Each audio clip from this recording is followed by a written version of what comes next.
The target group of the association is senior over 50 years old. The association is working to bridge the digital gap between generations. On this kind of project gives us some content for ICT lessons, for workshop, and for our next European project.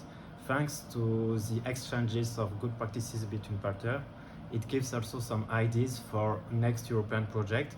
And finally, this kind of project gives also some management skills for ourselves to undertake next European projects.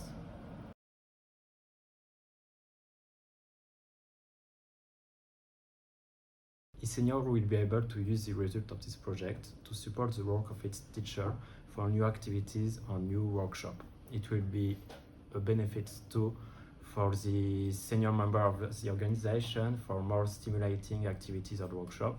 And finally, it will give a great basis for the writing and development of new projects.